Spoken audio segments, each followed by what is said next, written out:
আপনাদের সম্মুখে একটি গুরুত্বপূর্ণ মাসআলা বলতে চাই।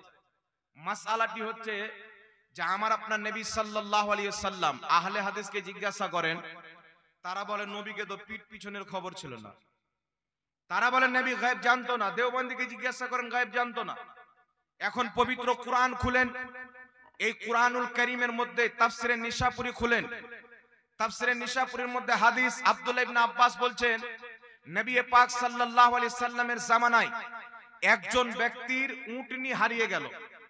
তো রাসূল পাক বললেন, তোমার উটনি অমুক জায়গাতে রয়েছে। তো একজন মুনাফিক বাইরে গিয়ে বলছেন, মুহাম্মদ সাল্লাল্লাহু আলাইহি সাল্লাম বলছেন যে অমুকের উটনি অমুক জায়গাতে রয়েছেন, মুহাম্মদ তো গায়েব জানে না। এই কথা যখন বললেন মুনাফিক যে মুহাম্মদ সাল্লাল্লাহু আলাইহি সাল্লাম গায়েব জানেন না, আল্লাহ পাক আয়াত দিয়ে পাঠালেন, ওয়ালা ইন সাআলতাহুম লা ইয়াকুলুন্না ইন্নামা কুন্না নাখুদু ওয়া নালআবু কুল আবিল্লাহি ওয়া আয়াতিহি ওয়া রাসূলিহি কুনতুম তাস্তাহজিউন। আল্লাহ পাক বলছেন, মাহবুব তুমি যদি তাকে জিজ্ঞাসা করো এই কথা বলেছো নবী গায়েব জানে না, সেই ব্যক্তি বলবে আমি তো ঠাট্টা করতেছিলাম, আমি তো মাজাক করতেছিলাম। আল্লাহ বলছেন ঠাট্টা বাহানা করিও না। তুমি কি আল্লাহর আয়াতের সাথে ঠাট্টা করতেছিলে? আল্লাহর রাসূলের সাথে ঠাট্টা করতেছিলে? লা তা'তাযিরু কাদ কাফারতুম বাদা ঈমানিকুম। তুমি বাহানা করিও না, ঈমান আনার পর আমার নবীর ইলমে গায়বকে অস্বীকার করার কারণে তুমি কাফির হয়ে গেছো। জোরে বলেন সুবহানাল্লাহ। ঈমান আনার পর নবীর ইলমে গায়বকে অস্বীকার করলো, আল্লাহ তাবারাক ওয়া তাআলা তার উপরে কুফরির ফতোয়া দিলেন। তো এখন যারা বলেন নবী গায়ব জানেন না, এদের উপরে কি ফতোয়া পড়বে না? এই কথা বলেন, এই ফতোয়া কি আল্লাহ উঠিয়ে নিয়েছেন? কিয়ামত পর্যন্ত যেই ব্যক্তি বলবে নবী ছাড়া কেউ নবী গায়ব জানে না, আল্লাহর জানাতেও নবী গায়েব জানে না, ওই ব্যক্তি মুসলমান থাকতে পারে না। মানতে হবে আপনাকে যে আল্লাহর জানাতে নবী গায়েব জানে। একবার দুরূদ শরীফ পাঠ করুন, আল্লাহুম্মা সাল্লি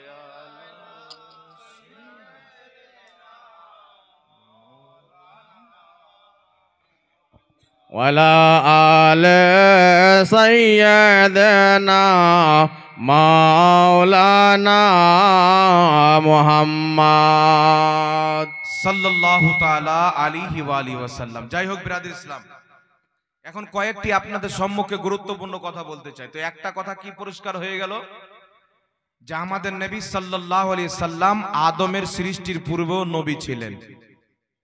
এটা কে বলেছেন? কোন মৌলভী মোল্লার কথা নয়, এটা আমার আপনার নবী সাল্লাল্লাহু আলাইহি ওয়াসাল্লাম নিজেই হাদিস শরীফের মধ্যে বলেছেন। কথা বুঝতে পারছেন? এখন শুনেন বিরাদর ইসলাম, আহলে সুন্নাত ওয়াল জামাতের প্রতি অনেকে আঙ্গুল তুলে কিছু মার্কেটে বক্তা বেরিয়েছেন, দেখবেন আমার সাথে সর্বপ্রথম তাদের লেগেছিল মুসলমানের খানাদানা নিয়ে। আমাদের দিকে মুসলমানি যখন হয় ছেলেপিলের খাতনা, তো মানুষজনকে দাওয়াত দিয়ে আল্লাহর শুকরিয়া আদায় করার জন্য খাওয়া দাওয়ার ব্যবস্থা করে। কথা বুঝতে পেরেছেন? তো একটা বর্ধমানের পোল্ট্রি মুরগি আছে, একটা কলকাতার ভেড়া, এরা দুইজনের পেটে ব্যথা যে অমুক কাটা খাবারকে হালাল করে দিল, মুসলমানের খানাকে হালাল করে দিল। আচ্ছা বাবা, শরীয়তে কোন জিনিসকে আমি হালাল করবো এটা আমার বাবার শরীয়ত? শরীয়তে কোন জিনিস হালাল কোন জিনিস হারাম এটা তো হাদিস শরীফের মধ্যে লেখা আছে। আমি তাদেরকে হাদিস দিয়েছিলাম যে ইমাম বুখারী রাহমাতুল্লাহ আলাইহি নিজের কিতাব আল আদবুল মুফরাদের মধ্যে লিখেছেন যে হযরতে আব্দুল্লাহ রাদিয়াল্লাহু তাআলা আনহু সহ একাধিক সাহাবী যখন মুসলমানি দেওয়ার ইরাদা করতেন, খাতনা দেওয়ার ইরাদা করতেন, তো তিনারা ছাগল জবাই করার হুকুম দিতেন, বাচ্চা কাচ্চা মানুষজনকে ছাগল জবাই করে দাওয়াত দিতেন এবং খাওয়া দাওয়া করাতেন। জোরে বলেন সুবহানাল্লাহ। এটা কেন করতেন? খাতনা দেওয়ার হুকুম হতো, খাতনা হতো, এদিকে ভোজও হতো। হাদিসটা জয়ীফ নয়, হাদিসটা মওযু নয়, হাদিসটি হচ্ছে হাসান পর্যায়ের হাদিস। আর হাসান হাদিস ইসলামের দলিল উলামায়ে কেরাম আছেন, বড় মাদ্রাসা আছে, জিজ্ঞাসা করবেন। হাসান হাদিস দ্বারা প্রমাণ যে সাহাবায়ে কেরাম খাতনা উপলক্ষে, মুসলমানি উপলক্ষে মানুষকে দাওয়াত দিয়ে খাওয়া দাওয়া করিয়েছে। আর বর্ধমানের একটা সাউকাত জোলার বেটা গুদর মুন্সি বেরিয়েছে, ওকে দেখবেন তো দেশি কুকুর নয় বিলেতি কুকুর মনে হবে। এ বলতে চাচ্ছে যে ঝাড়খণ্ডের একটা মুফতি জাহাঙ্গীর বেরিয়েছে, সে বাচ্চা ছেলের চামড়া কাটার খাবার কেউ বলছে যে হালাল। আচ্ছা বাবা শুনেন, তার নিকটে যদি এটা চামড়া কাটা খাবার হয়, অমুক হয় দুমুক হয়, যেরকম ভাষা সে প্রয়োগ করেছেন, আহলে হাদিসদের গুরু ইবনে তাইমিয়া নিজের কিতাব মাজমুয়া ফাতাওয়ার মধ্যে লিখছে খাতনা উপলক্ষে খাওয়া দাওয়ার দাওয়াত দেওয়া জায়েজ আছে। জোরে বলতে হবে সুবহানাল্লাহ। একটু জোরে বলবেন না সুবহানাল্লাহ? একটা আপনার ভেড়া বেরিয়েছে বলতে চাচ্ছে ডাইরেক্ট বলছে হারাম, আর তাদের সবচাইতে বড় বাপ ইবনে তাইমিয়া মাজমুয়া ফাতাওয়ার মধ্যে লিখছে জায়েজ। তাহলে তাদের নিকটে যেটা হারাম তাদের ইমাম বলছে জায়েজ, তাহলে তাদের ইমাম তাদের নিকটে হারামকে হালাল বলে মুসলমান আছে না বেরিয়ে গেছে ইসলাম থেকে? কথা বুঝতে পারছেন বাবা? ইমাম নববী রাহমাতুল্লাহ আলাইহি শারহে মুসলিমের মধ্যে লিখতেছেন, বাচ্চার ছেলের যদি খাতনা দেওয়া হয়, ছেলের হোক ভাতিজার হোক নাতা নাতনির হোক, তার উপলক্ষে আল্লাহর শুকরিয়া আদায় করার জন্য আত্মীয় স্বজনকে দাওয়াত দিয়ে খাওয়া দাওয়া করানো জায়েজ আছে। ইমাম ইবনে কুদামা রাহমাতুল্লাহ আলাইহি নিজের কিতাব আল মুগনির মধ্যে লিখতেছেন, বাচ্চা ছেলের মুসলমানি উপলক্ষে দাওয়াত দিয়ে খাওয়া দাওয়া করানো মুস্তাহাব। যারা দাওয়াত দিয়ে খাওয়া দাওয়া করাবে আল্লাহ তাদেরকে সওয়াব দান করবে। আল ফিকহ আলা মাযাহিবিল আরবা কিতাবের মধ্যে ইমামে আযম আবু হানিফার মাযহাবে খাতনা উপলক্ষে খাওয়া দাওয়া করানো জায়েজ। ইমাম শাফির মাযহাব উপলক্ষে খাতনা উপলক্ষে খাওয়া দাওয়া করানো জায়েজ। ইমাম হাম্বলির মাযহাবের নিকটে, ইমাম মালিকের মাযহাবের নিকটে, চার মাযহাবের নিকটে মুসলমানিকে কেন্দ্র করে, খাতনাকে কেন্দ্র করে খাওয়া দাওয়া করানো, দাওয়াত দেওয়া এটা জায়েজ আছে। জোরে বলতে হবে সুবহানাল্লাহ। আর খাস করে দেওবন্দীদের গুরু, তাদের কিতাব ফাতাওয়া দারুল উলুম দেওবন্দ 16তম খণ্ডের মধ্যে লেখা আছে খাতনা উপলক্ষে দাওয়াত করাও জায়েজ। আর যারা দাওয়াত খেতে আসবে তারা যদি কোনো তোহফা নিয়ে আসে, ওই তোহফাটা নেওয়াও জায়েজ। একটু জোরে বলেন না সুবহানাল্লাহ। তো বর্ধমানের যে পোল্ট্রি মুরগি চিল্লাচ্ছে, এর বাপ ফাতাওয়া দারুল উলুম দেওবন্দের মধ্যে লিখছে দাওয়াত খাতনা উপলক্ষে খাওয়া দাওয়া করানো জায়েজ। আর এই যে কলকাতার ভেড়া চিল্লাচ্ছে, ওর বাপ ইবনে তাইমিয়া ফাতাওয়া মাজমুয়ার মধ্যে লিখছে খাওয়া দাওয়া করানো জায়েজ খাতনা উপলক্ষে। তো তোমাদের বাপ জায়েজ লিখে রেখেছেন, এটা যদি উমুক কাটা হয়, চামড়া কাটা খাবার হয়, তো জাহাঙ্গীরের উপরে ফতোয়া পরে দিও, তোমার বাপের উপরে ফতোয়াটা আগে দাও। না কি বলেন? তোমার বাবার উপরে ফতোয়াটা আগে দাও, কারণ তাদের ফতোয়া হচ্ছে জায়েজ। তো যদি তোমার নিকটে হারাম হয়, তো তোমাদের মৌলবি তো হারাম লিখে রেখেছে। তো আমরা তো শয়তানের ধর্মকে মানি না, তোমরা তো শয়তানের দালালি করো, ইহুদি খ্রিস্টানের দালালি করো। আমরা তোমাদের ফতোয়া মানবো কেন? আমরা ইমাম বুখারীর কিতাব আল আদবুল মুফরাদের মধ্যে হাদিস পেয়েছি, নবীর সাহাবী খাতনা করার আদেশ দিলেন, ছাগল জবাই করার অনুমতি দিলেন।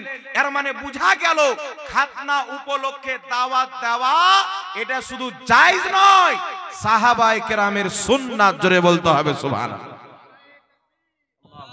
नारे तकबीर, नारे रिसालत, नारे रिसालत, मसलके आला हजरत, मसलके आला हजरत, हजरत अल्लामा मौलाना मुफ्ती जहांगीर आलम रजवी साहब, मुख्तारे दो आलम कॉन्फ्रेंस। আচ্ছা বলেন বাবা, আমরা যখন স্পষ্ট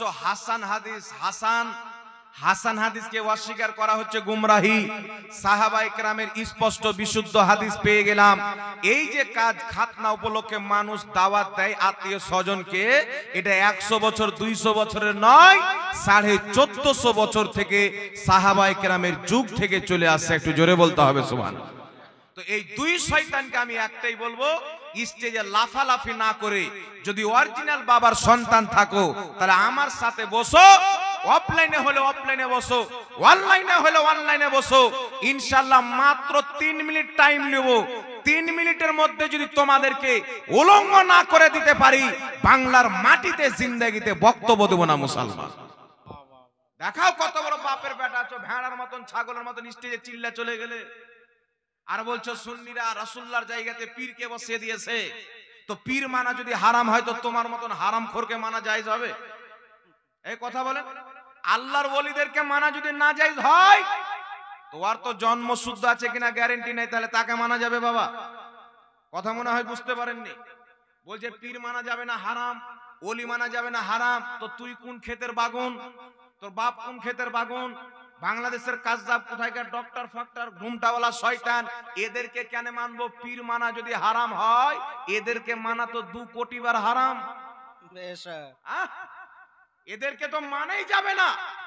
আরে বেটা, তুমি বলছো পীর মানা যাবে না, আর তুমি তোমার মৌলবীর দাজ্জাল কানা ভক্ত, তুমি তোমার মৌলবী নিয়ে কবর থেকে যেও, আমরা পীরদের দামান নিয়ে যাবো। বল সুবহানাল্লাহ।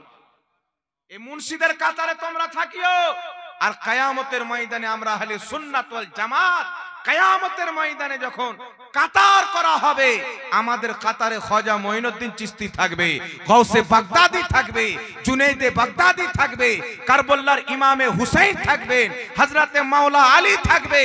আমাদের কাতারই মুহাম্মদ রাসূলুল্লাহর কাতার থাকবে। জোরে বলেন সুবহানাল্লাহ। আর তোমরা যে বলছো মুখ মানা যাবে না, একজন মৌলভী সাহেব এক জায়গাতে বলছে, হুজুর পীর মানা হারাম, ওলি মানা হারাম। আচ্ছা বলেন তো বাবা, ওই মৌলভী বলছে পীর মানা হারাম, ওলি মানা হারাম, তো ওই মৌলভীর কথা মানতে হবে, এটা কোন হাদিসে আছে? ওকে তো চামড়ার জুতা খেলে কান পাট্টা লাল করে বাড়ি পাঠাতে হবে। যে পীর যদি মানা হারাম হয়, হারাম করতো, তোকে কেন মানবো? তোমার যে জন্মটা শুদ্ধ আছে কিনা এরও তো প্রমাণ নাই।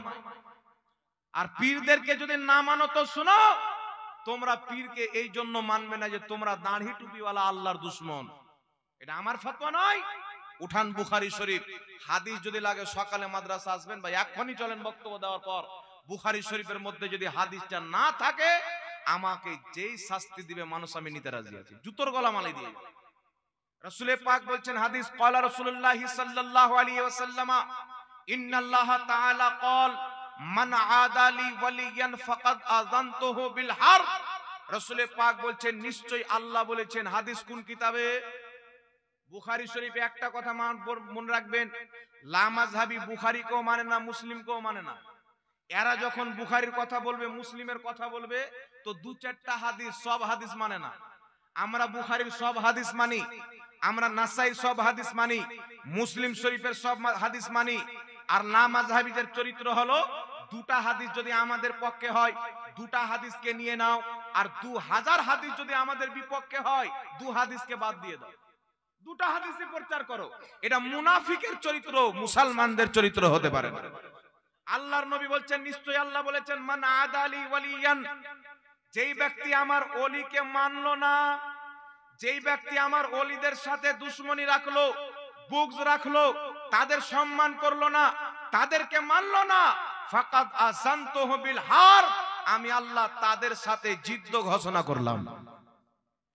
যে ওলিকে মানবে না, তাদের সাথে আল্লাহ যুদ্ধ ঘোষণা।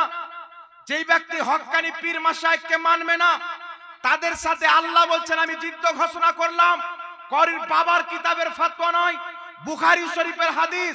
না জয়ীফ প্রমাণ করতে পারবে, না জাল প্রমাণ করতে পারবে, রাসূলুল্লাহর সহিহ হাদিস। তাহলে কি বুঝতে পারা গেল? তোমরা ওলিদেরকে মানো না, আল্লাহ তোমাদের বিরুদ্ধে যুদ্ধ ঘোষণা করেছেন। আল্লাহর যুদ্ধ কি? তলোয়ার নিয়ে হবে না, লাঠি নিয়ে হবে না। যখন তুমি কবরে যাবে, মহান রব্বুল আলামিন তোমাদের কবরকে জাহান্নামের টুকরা বানিয়ে দিবেন। তোমাকে জাহান্নামে জ্বলাবে দাও দাও করে, কঠিন আযাব তোমার প্রতি দিবে। এটাই হচ্ছে আল্লাহর যুদ্ধ। তাই বিরাদর ইসলাম, এই হাদিস থেকে কি বোঝা গেল? আল্লাহ তাবারাক ওয়া তাআলা স্পষ্ট বলেছেন, যারা আমার ওলিদেরকে মহব্বত করবে আমি তাদেরকে মহব্বত করব, আর যারা আমার ওলিকে মানবে না আমি তাদের সঙ্গে যুদ্ধ ঘোষণা করলাম। আচ্ছা এইবার বলেন তো বাবা, ওলিদেরকে মানতে হবে কি হবে না? এই জোরে বলেন, মানতে হবে কি হবে না? মানতে হবে। যদি না মানতে হতো, আল্লাহ যদি ওলিদেরকে মহব্বত না করতেন, তো কেউ ওলিকে মানলো না, তো আল্লাহর কি হলো? ইনা হাজরাতের সাথে আমার সাথে ভালোবাসা আছে। কোন ব্যক্তি যদি আপনাদের ইটাহার মোড়ে আমার উপর আক্রমণ করতে আসে, হাজরাত যদি থাকে, বাঁচাতে যাবে কি যাবে না? এই জোরে বলেন, যাবে কি যাবে না? আর উনি আমাকে চিনে না, আমি উনাকে চিনি না, দুশ্মনী আছে আমাদের, মারলে আমি বলো 10 টাকা লেদে আরো বেশি করে মার, না কি বলেন? তো ওলিদেরকে কেউ যদি না মানে, আল্লাহ বলছেন আমি ওর সাথে যুদ্ধ ঘোষণা করলাম। সুবহানাল্লাহ। আল্লাহ এটা বলেননি যে দাড়ি টুপিওয়ালা ঘুমটাওয়ালা মৌলবীকে যদি না মানবে ওকে আমি যুদ্ধ ঘোষণা করলাম। যেই ব্যক্তি এই টুপিওয়ালা মৌলবী যা মানুষকে গুমরা করে বেড়ায়, এদেরকে যারা মানবে না তার সাথে যুদ্ধ ঘোষণা করলাম নয়। আল্লাহ পাক বলছেন যারা আমার ওলির সঙ্গে বুঝ রাখলো, হক্কানি পীর মাশায়েখদেরকে যারা মানবে না, আমি তাদের সাথে যুদ্ধ ঘোষণা করলাম। বুঝা গেল তারাই আল্লাহ ওয়ালাদেরকে মানবে যাদেরকে আল্লাহ তৌফিক দিবে, যাদেরকে আল্লাহ ভালোবাসবে। আর যারা শয়তানের মহব্বতকারী হবে, শয়তানের দলের লোক হবে, তারা ওলিকে মানবে না। কথা বুঝতে পেরেছেন কি পারেননি বাবা? আল্লাহ জাতিকে হেদায়েত দান করুক, সকলে পড়ুন আল্লাহুম্মা আমিন।